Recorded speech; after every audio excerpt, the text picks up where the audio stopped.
You show me your hands now! Stand up and walk towards us! Air clear's going to go ahead and fly whenever any. Take it down 60 degrees.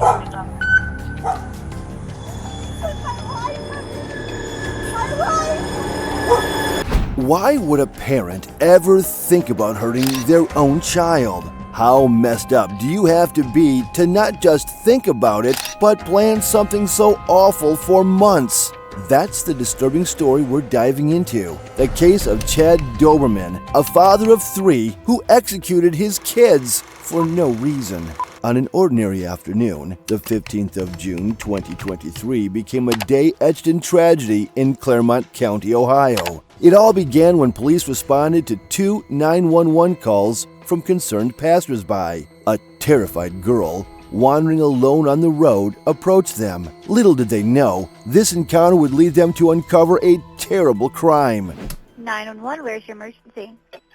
There's a girl running down the street being like her stepfather is killing everyone in her family. It's on the corner of where there's a body shop in the fire department. Do you know what road this is? Okay, what's your name? Give it into the fire department. What's your name? Do you know what road this is? Laura Lindell Road. You said what? It's Laura Lindell Road. Earlier that day, Chad Doberman came home from work early. He asked his wife to join him in the bedroom for a nap with their 3 sons, Chase, Hunter, and Clayton. Unexpectedly, the man took his rifle and shot his 4-year-old son twice in the head. The 12-year-old stepdaughter, who was in the other room, rushed in and found her mother trying to shield the injured son.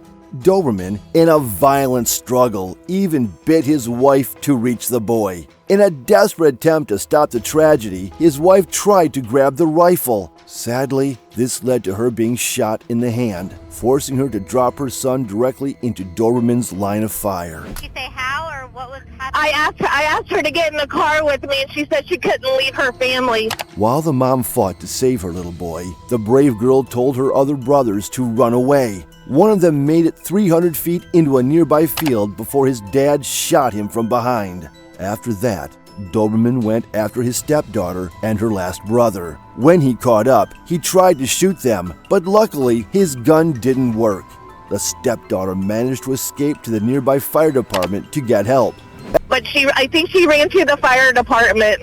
So she went to the fire station. What did she look like? Did she say anything about a baby? I don't know about no baby. She said she just couldn't leave her family. At around 4 p.m., officers arrived at the scene. They found the shooter, 32-year-old Chad Doberman, sitting calmly by the door. He didn't respond to commands from the officers, so they cautiously approached the home.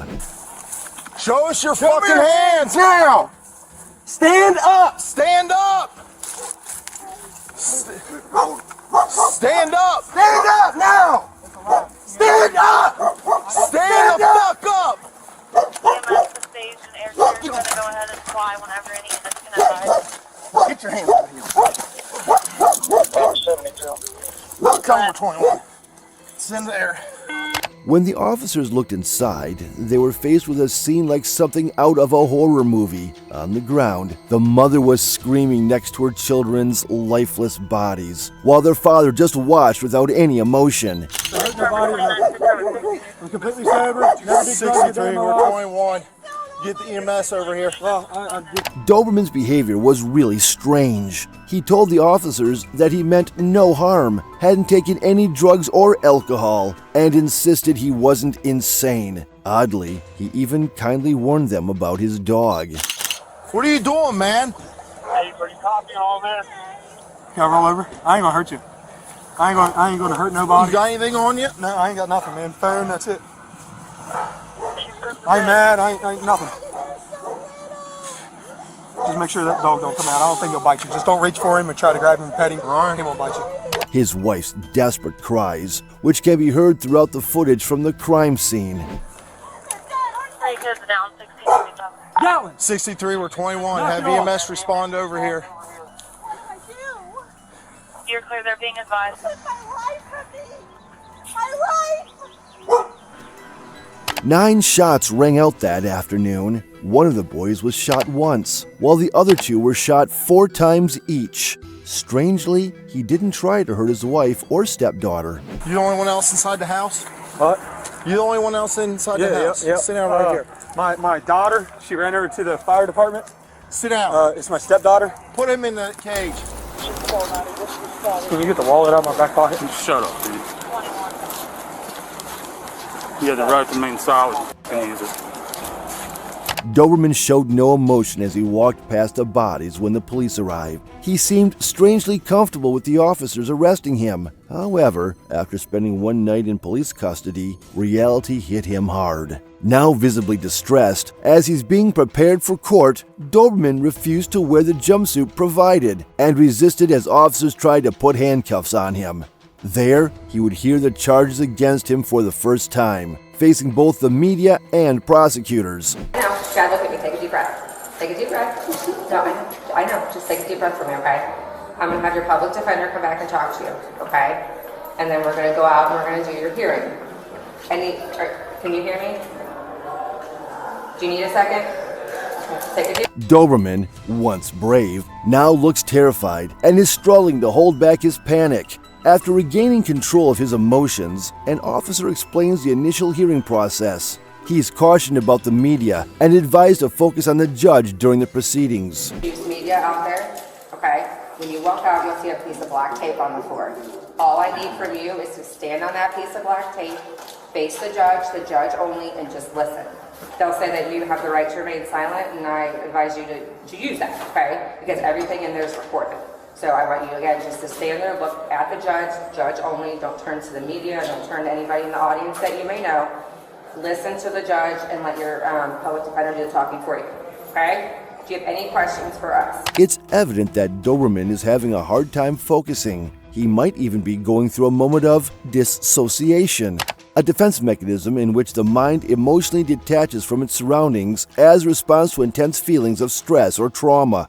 It's not unusual for criminals like Doberman to go through dissociative episodes. This could clarify his lack of emotion at the crime scene. After being emotionally numb for so long, now his nervous system is overwhelmed with the feelings he held back. In the courtroom, the prosecutor details Doberman's crimes, describing it as a case of unspeakable horror. Judge, I asked the court in setting this bond to just begin to imagine their fear. This was the man that every day they woke up looking to for protection, love, guidance in all things. The man they trust more than any other person on earth. The person they rely upon to keep them safe from harm. He was their world, he was their guardian, and he executed them in cold blood. We know that from his admission. According to the murderer's statement, this act of violence wasn't accidental. It was a calculated execution. To make things even more disturbing, Judge, this was no haphazard act. Again, by his own admission, he planned the events of this day. This did not happen on a whim. Doberman had supposedly been planning to kill his sons for months, going all the way back to October 2022. Reports mentioned that he hadn't slept for 3 to 4 days before the incident. What's puzzling both detectives and reporters is the big question. Why did he do it? What motive could a father, even an abusive one, have to execute all 3 of his own children? He's confessed to what I believe is the worst crime, at least I hope, that I'll see in my lifetime. I hope it's the worst fact pattern that ever comes before this court. Now Doberman is visibly crying, suggesting remorse, a surprising change from his previous lack of such emotion. Neighbors have confirmed his vicious character, describing him as a man with a temper who was often heard yelling and known to be cruel to his wife. He was just a very angry man. Like, he just was always yelling at his wife and his kids, and you just really don't pay no attention to stuff like that, and then this happened. This testimony lines up with Doberman's criminal record. The prosecutor notes that he had a previous charge of domestic violence in 2010. Judge, the facts of this case are hopefully like no other we will ever see. That these are men and women with families, children, feelings, emotions. They're not some automaton performing a delegated function. They're people. While Doberman's sentence isn't confirmed yet, one thing is certain. Many believe that this man needs to face the ultimate consequences for his inhumane crimes.